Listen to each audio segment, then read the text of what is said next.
Hello, I hope you're well. Welcome back to my channel. Today's video is my May wrap-up, and May was weird. We're just gonna start out by saying that. It was a weird month. I think if you look month to month, my reading, this month I read the fewest books that I've probably read since starting my channel, and that was in part because one of the books that I read this month took me an entire 2 weeks to complete, which means that it kind of put me behind on all of my other reading plans for the month. So while my TBR for the May the Force Read With You and my other commitments had 10 books on it, I just eked out reading 5 of them, so I got to half. I had a surprise favorite of the month, and then I also had some strong feelings about 2 3-star reads, and then I also had a book that I didn't DNF per se, but I just decided to put it down for now and try it again in another few months.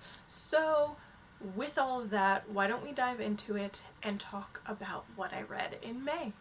Okay, so we're gonna start off with the book that kicked my butt this month, that took me 2 weeks to read, and that is The Luminaries by Eleanor Caton, which this was actually one of my 5-star predictions for 2021, and I'm just gonna start off by saying that I ended up giving it 3 stars.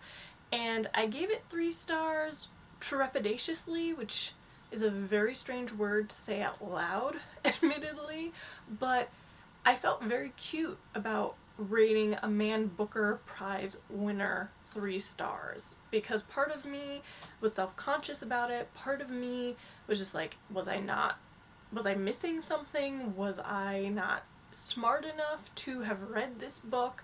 But like several weeks out from finishing this book, I do feel pretty confident with this 3-star rating for myself. For me, it was an okay book, but I go between thinking it was okay to also wanting to like drop kick it across my backyard. So I do have some strong feelings about it. And I mean, for me, I can see why it was a Man Booker Prize winner. I mean, there are some really stunning passages in this book, like stunning. And the like artistry that it takes to write a book that has as many threads as this book has and weave them together and come to a conclusion that is both satisfying and seems to resolve a lot of what's going on in the book. It's a skill. Like, that's not an easy thing to do. But for me, this is the sort of like literary fiction that gives all literary fiction a bad rap.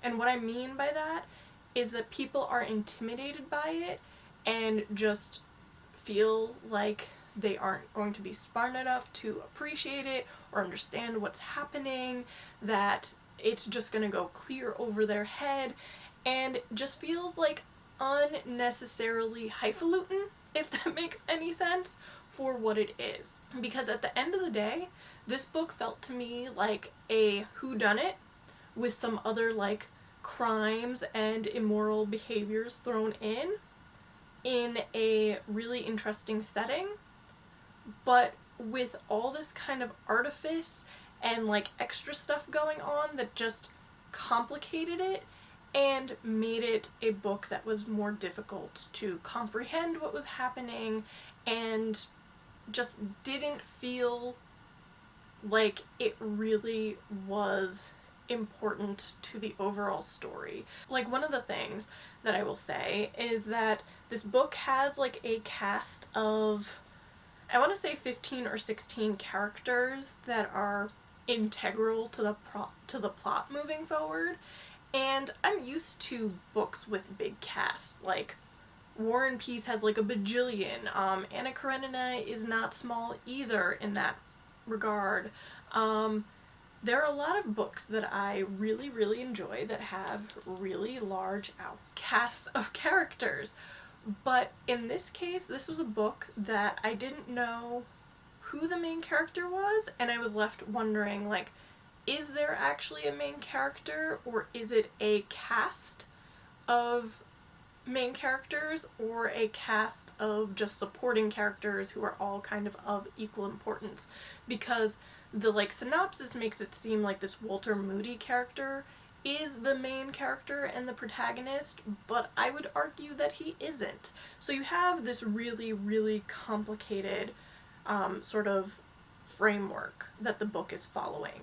And you're jumping between these different characters and their perspectives throughout 850 pages of this book.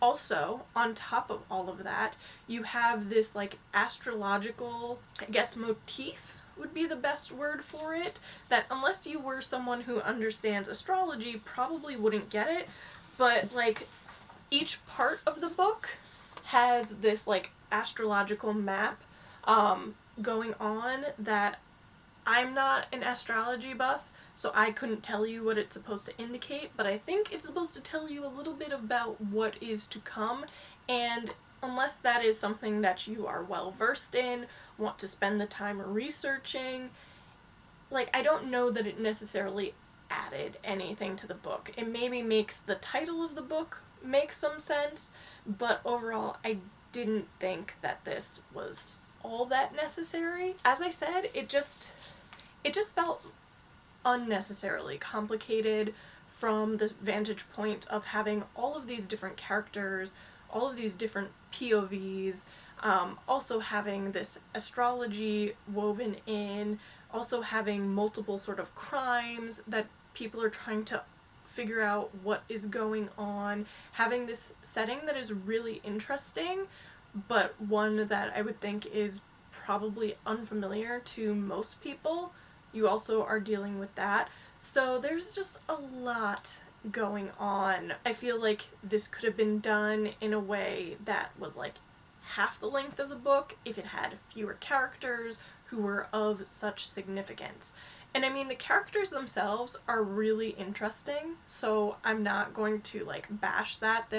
There are some really interesting characters here.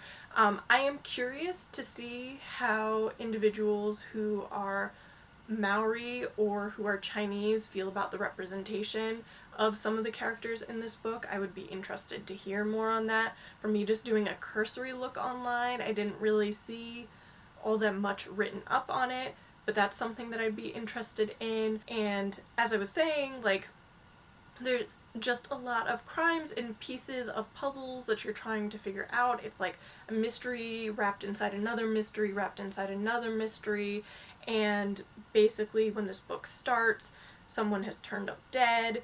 Like, this prostitute Anna looks like she's tried to take her life, and there's just all this other stuff going on in the background, and it was just a lot. Like, that's the thing with this book. Like, there's nothing about this that isn't excessive. Like, it is 830 pages. There are like multiple plots and side stories that you're following up with.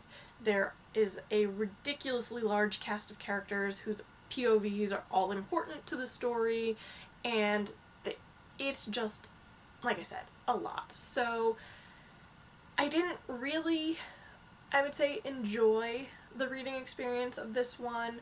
I'm glad that I've read it and now can say that I've read it, but I also feel like this is a book that a month from now I'm not going to be able to discuss in any great detail, because it's just gonna have all gone out of my head at that point, and I'm okay with that, to be quite honest. Like, it's fine. I'm ready to put this in my rearview mirror.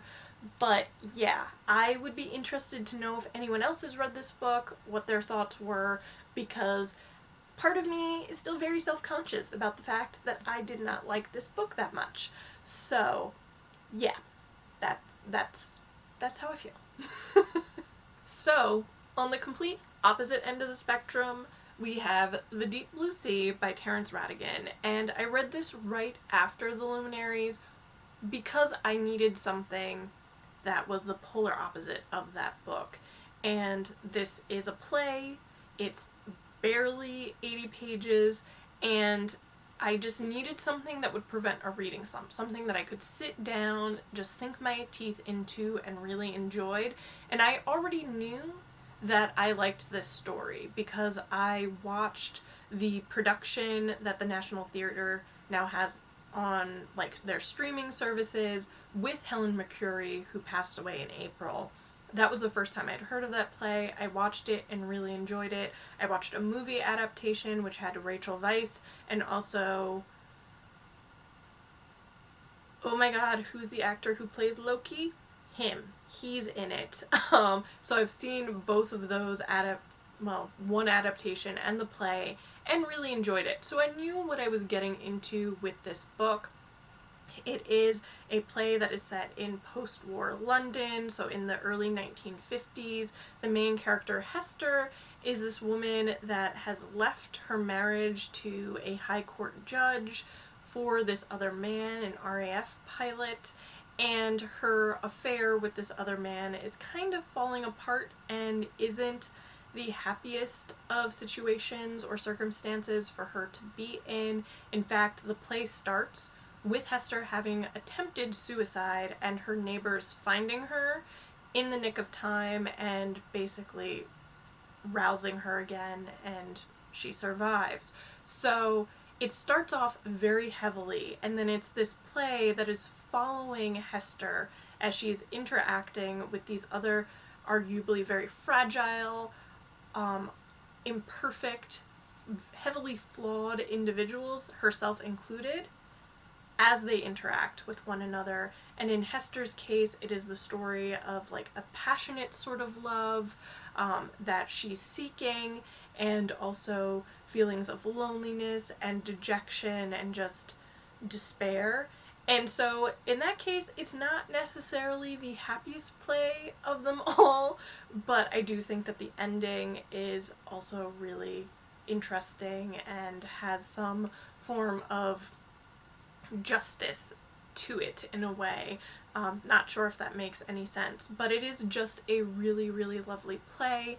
And I would say that, yes, plays are meant to be performed, but this is one of the few plays that in just reading the text, I understood how smart, how sharp, how clever the dialogue was. And I mean, for the most part, that is what a play is. It is dialogue with, depending on the playwright, maybe a few stage directions or maybe quite a bit of it, but it's all dialogue. And in reading this, I understood the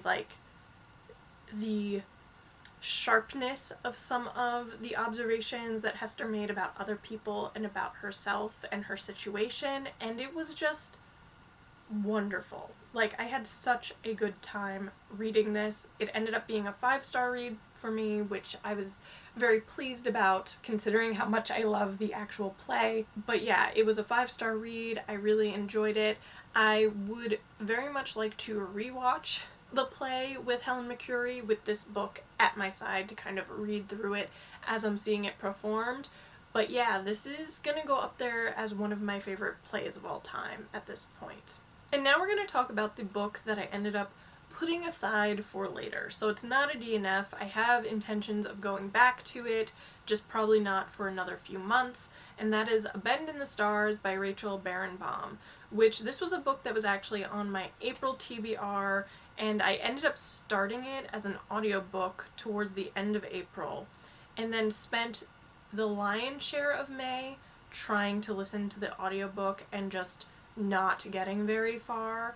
I kept kind of starting, stopping, and maybe not touching it for a week, to the point that I was about 30% in and decided to actually start it all over again so that I could better follow what was going on, because I realized it hadn't been the best reading experience for me just because of how disjointed my reading had been.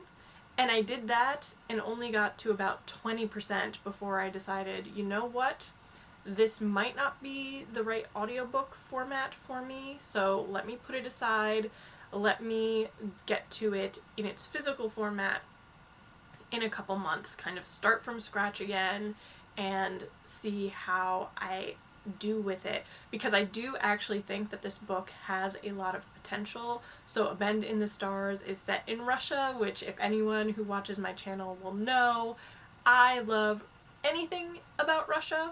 Fiction, non-fiction, you name it, I want to read it.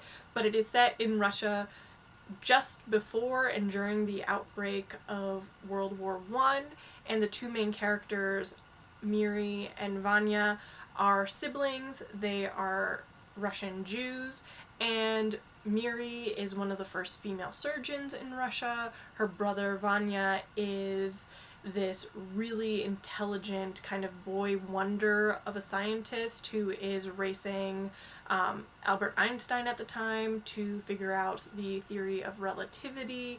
And it's very much about the discrimination that Russian Jews were experiencing at this time. It's very much about the discrimination about women at this time, while also kind of putting all of this in the backdrop of World War I starting and everything that's happening in the Russian Empire at that time.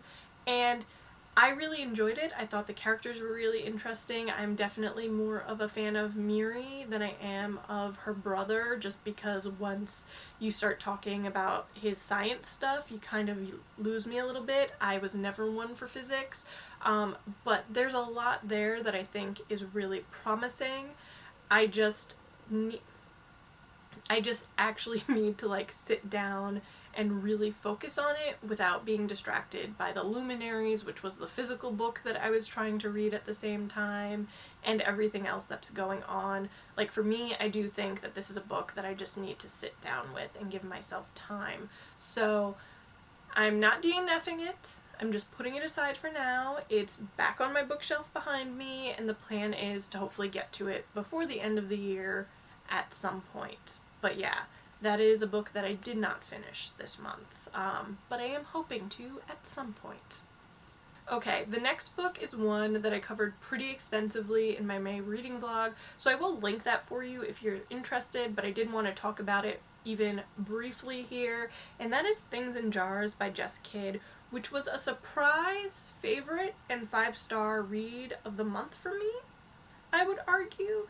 Like, this is not a book that I would have picked up on my own at all, but my friend Liz had recommended it to me because I sent her an SOS being like, I need a book with paranormal or supernatural things happening, and she recommended this, and it was a lot of fun. As I said in the reading blog, it is a historical fiction set in Victorian England, and the main character is this like female sleuth, and she is trying to solve the mystery of this kidnapping of this like special child, Christabel, who is rumored to have all of these sort of strange abilities to her. And so part of the mystery is trying to figure out what exactly Christabel is.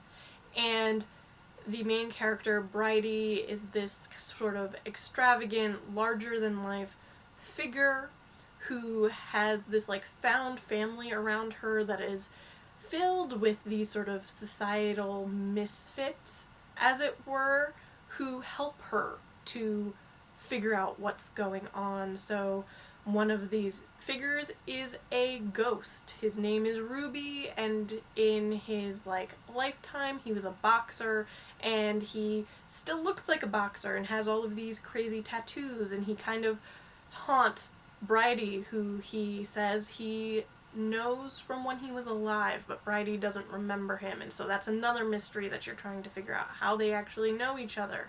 And then she's also helped along by this giantess who is basically her housekeeper, but is this like 7-foot tall woman, and she's also someone that helps Bridie. But you just have this really interesting cast of characters in this setting trying to figure out all of the mysteries of Christabel. I would say that this is a book that leans very heavily into its gothic elements and into this sort of grotesque part of gothic literature that is very, very specific to the Victorian era, I would argue, where you do have these sort of quote-unquote monstrous bodies and their differences that is very othering. And you also have some macabre. This isn't a book that I would say would be for someone who is at all squeamish, but it was just a lot of fun. The narrative voice didn't take itself too seriously. It was fresh and not youthful, but like energetic, and just a really, really quick read for me. And so if you're someone who really likes fantasy but wants to try reading a little bit more historical fiction, I would also recommend this, because I do think it's kind of a nice like genre crossover potentially for people like me who read a lot of historical fiction but maybe want to touch upon fantasy elements, or vice versa. But yeah, this was just a lot of fun. If you want to hear more about it, like I said, I did cover this extensively in my May reading vlog, but thank you, Liz, for the recommendation, because this was fabulous, and now I want more of Bridie and her world. So Just Kid, I'm asking you to write a sequel. Like, if you're not already working on that, can we get on that train ASAP? Thanks! And now the next book is Liberty by Caitlin Greenidge, which again, this was a book that I covered pretty extensively in that vlog, so I've linked it for you already. But this was also one of my most anticipated releases of 2021. I think I covered it in my, I want to say, January video about anticipated historical fiction releases.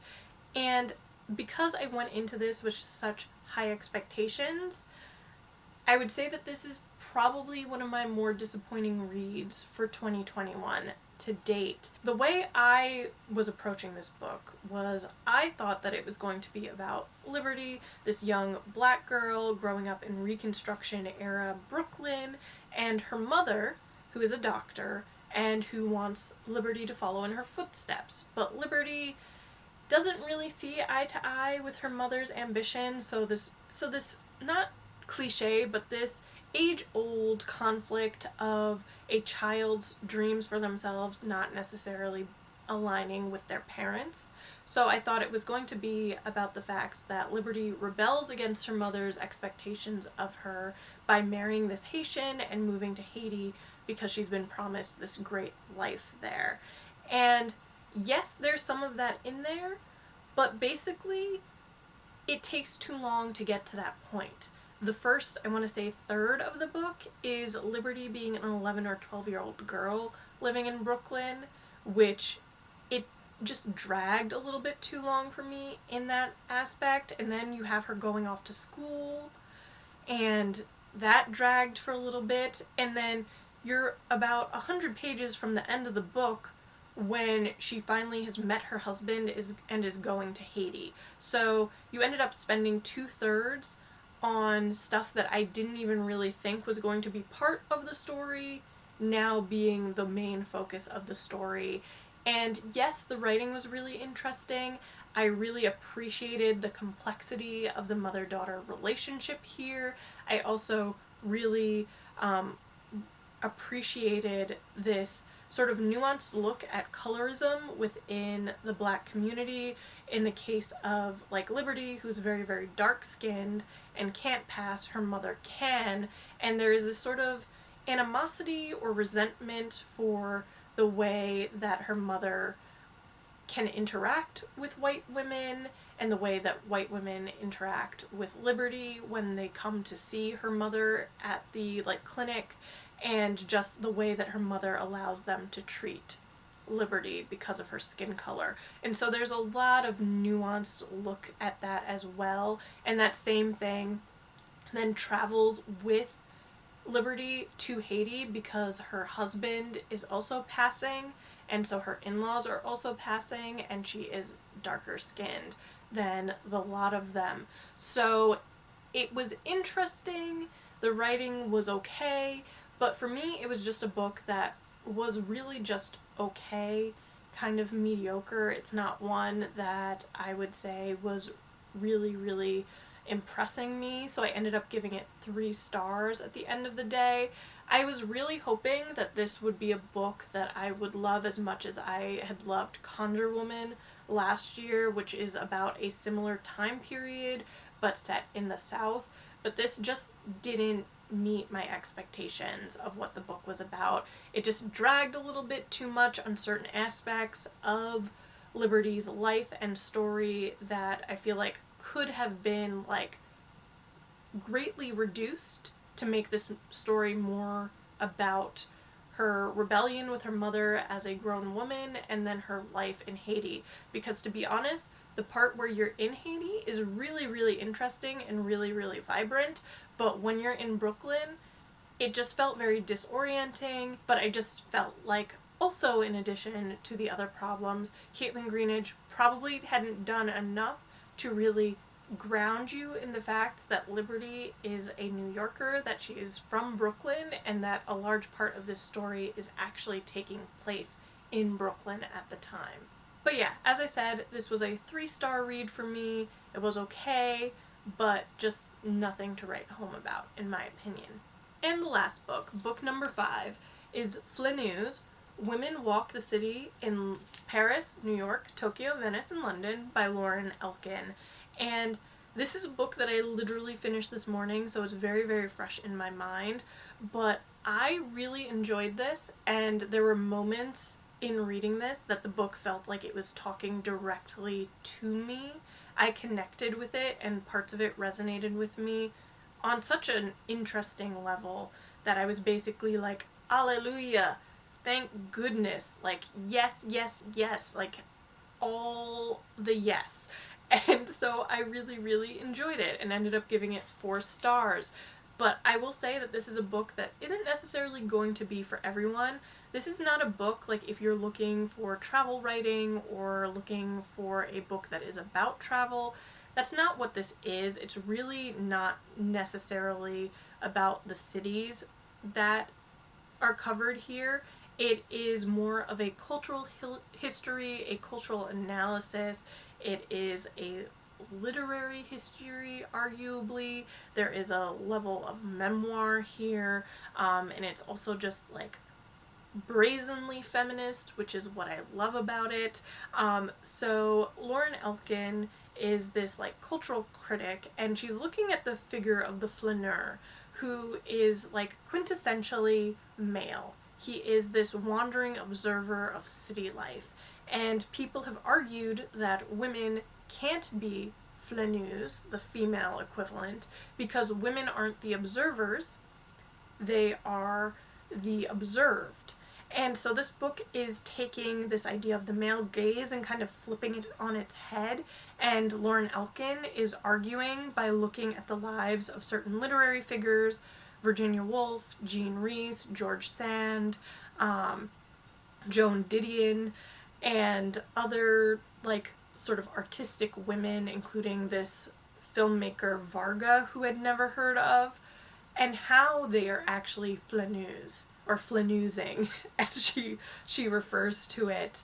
But it is looking at the way that these literary figures were practicing this, like, flaneusing, and were observing, and were reclaiming space, essentially, within these cities. And I think why I liked it is because although there is a level of memoir here, it is more about the cultural history of these places when these women were alive and writing and wandering the cities.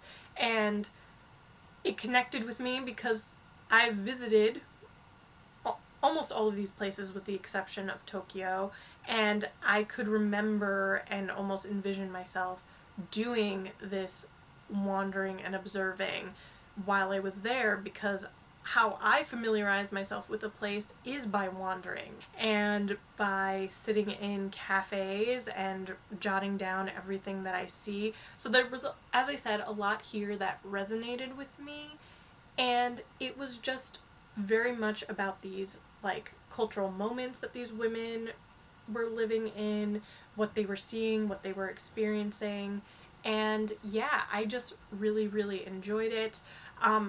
Basically, each section feels as though it could be a standalone essay, so I would argue that it's not necessarily a single book, but a collection of essays that have a very similar theme to them. And in that same way with short stories, oftentimes there are stories within a collection that you connect with more, that make more sense, and that's why I ended up not giving it a 5-star rating and stuck with 4, because there were a couple in here that just didn't connect with me as well. And one of those sections was the Tokyo section, it felt more memoir than the other sections, so you weren't getting the same layering in of the cultural history or even the like literary figure or literary history there. There was another section too. Paris appears multiple times because Lauren Elkin has spent a great deal of time in Paris, and one of the sections didn't necessarily feel as strong as the others. So yeah, as I said, I really enjoyed this. This was 4 stars. I think one of the most powerful things about this book was that introduction where Lauren Elkin was making a case for the flaneuse, this female flaneur, and this reclaiming of public spaces for women, this like reframing or this like reversal of the male gaze and the act of observing, the way in that these like literary figures were kind of revolutionary in their observations and the way they lived their lives, while also framing it in this relatable way that was a memoir. So yeah, I did not expect to like this book as much as I did because I do think the reviews on it are fairly mixed, but I had a great time with it. And I think if you go in with an open mind, if you go in not expecting to like be reading a travelogue, like you'll enjoy it, especially if you are interested in any of these female literary figures. Like this is a really well done memoir that also is looking at a writer writing about writers. So if that's your cup of tea, you might also enjoy it. So yeah, those were the books that I ended up reading in May. And as I said, it was a little bit of a chaotic or topsy-turvy type of reading month for me. I ended up being very surprised by the books that I very much enjoyed, and I ended up being surprised by the books that were kind of misses for me this month. Like, I guess you win some, you lose some, and overall, May ended up being a successful reading month, even if it was kind of touch and go for a moment and I was worried about like being in a reading slump, but the books that I loved this month I really loved. So that's all you can ask for. But yeah, in the comments let me know which books you really loved this month, which books were misses for you. I am always very curious about that. But as always, thank you so much for watching this video, and if you did enjoy it, be sure to give it a thumbs up, comment, and subscribe, and I will see you next time. Bye!